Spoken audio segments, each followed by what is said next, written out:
Hello my dear star soul ആത്മ നമസ്തേ. ഇപ്പോൾ നിരാശയിലൂടെ കടന്നു പോയിക്കൊണ്ടിരിക്കുന്ന ആൾക്കാരാണോ നിങ്ങൾ? നോക്കുക, നിരാശ നിങ്ങളുടെ പരാജയമല്ല. അത് മനസ്സിലാക്കിയാൽ തന്നെ യൂണിവേഴ്സ് എന്താണ് നിങ്ങളോട് പറയാൻ ഉദ്ദേശിക്കുന്നത് ഈ നിരാശ നൽകുന്നതിലൂടെ എന്ന് മനസ്സിലാക്കിയാൽ തന്നെ അതിനെ ഓവർകം ചെയ്യാൻ പറ്റും. നമുക്ക് നോക്കാം എന്താണ് നിങ്ങളുടെ നിരാശയുടെ കാരണം നോക്കാം. Welcome to Samaradhya cosmic insights. ഒരു എനർജി കണക്ഷൻ ആവശ്യമാണ്. ലൈക്ക് ചെയ്തതിന് ശേഷം തുടർന്ന് കണ്ടാലോ?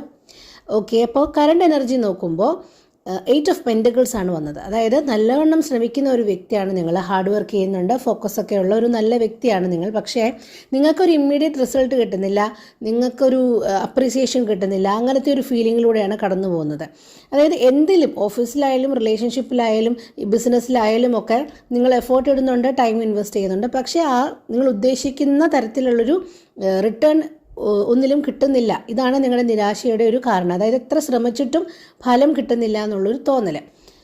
ഒബ്സ്റ്റക്കിളായിട്ട് നിൽക്കുന്നത് എന്താണെന്ന് നോക്കിയപ്പോൾ ഡെവിളാണ് വന്നത്. ഡെവിൾ എന്ന് പറയുമ്പോൾ പുറത്തുനിന്നുള്ള ഫാക്ടേഴ്സൊന്നും അല്ല തടസ്സമായിട്ട് നിൽക്കുന്നത്.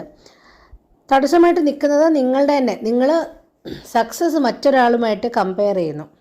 അത് നിങ്ങൾ ഈ സോഷ്യൽ മീഡിയയിൽ കാണുന്ന ഓരോ വീഡിയോസും നിങ്ങൾക്ക് ഒരു തരത്തിലൊരു പ്രഷർ ഉണ്ടാക്കുന്നുണ്ട്. അപ്പോൾ നിങ്ങളുടെ സക്സസ്സിനെ മറ്റുള്ളവരുമായിട്ട് കമ്പയർ ചെയ്ത് നോക്കുമ്പോൾ ഞാൻ പിന്നിലായി പോയോ എന്നുള്ളൊരു ഇൻസെക്യൂരിറ്റി ഫീലിംഗ് നിങ്ങൾക്ക് തോന്നും. അപ്പോൾ ഈ ഡബിൾ എനർജിയാണ് നിങ്ങളെ ചേഞ്ച് ചെയ്ത് നിർത്തുന്നത്. നിങ്ങൾ മുന്നോട്ട് പോകാതിരിക്കാനായിട്ട് നിങ്ങളുടെ ഉള്ളിൽ തന്നെയുള്ള ഈ നെഗറ്റീവ് സെൽഫ് ടോക്ക് പോലെയുള്ള കാര്യങ്ങളാണ് നിങ്ങളെ മുന്നോട്ട് പോകുന്നതിൽ ഒബ്സ്റ്റക്കിളായിട്ട് നിൽക്കുന്നത്. ഇത് നിരാശ ഡീപ്പാക്കുന്ന സാധനമാണ്. അപ്പോൾ ഇതിൽ നിന്ന് പുറത്ത് വരണം.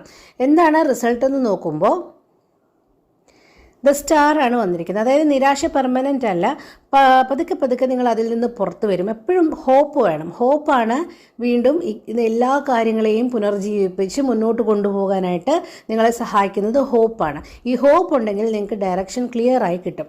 പക്ഷേ ഈ വേണ്ടാത്ത കാര്യങ്ങളിലുള്ള അറ്റാച്ച്മെൻറ്റ് നിർത്തണം, കമ്പാരിസൺസ് നിർത്തണം. അതായത് ഞാൻ എൻ്റെ മൂല്യത്തെപ്പറ്റി നമുക്ക് തന്നെ ഒരു ബോധമുണ്ടാകണം. അപ്പോൾ സെൽഫ് വർത്ത് ബിൽഡ് ചെയ്യുക എന്നുള്ളത് വളരെ ഇമ്പോർട്ടൻ്റ് ആണ്. അപ്പോൾ മനസ്സിലാക്കുക, നിരാശ എന്ന് പറയുന്നത് ഒരു പരാജയമല്ല, പരാജയപ്പെട്ട ഒരു ഫേസ് അല്ല.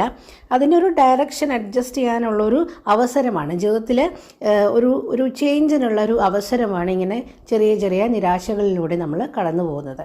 അപ്പോൾ ഇന്നത്തെ അഫർമേഷൻ എടുക്കാം. കണ്ണുകൾ അടയ്ക്കാം. ഒരു ദീർഘശ്വാസം ഉള്ളിലേക്ക് എടുക്കാം. സാവകാശം പുറത്തുവിടാം. നിരാശ താൽക്കാലികമാണ്. എൻ്റെ ശക്തി സ്ഥിരമാണ്. എനിക്ക് മുന്നോട്ട് പോകുവാൻ വേണ്ട ശക്തി എൻ്റെ ഉള്ളിൽ തന്നെയുണ്ട്. ദീർഘശ്വാസം ഉള്ളിലേക്ക് എടുക്കാം. സാവകാശം പുറത്തുവിടാം. കണ്ണുകൾ തുറക്കാം. Thank you universe.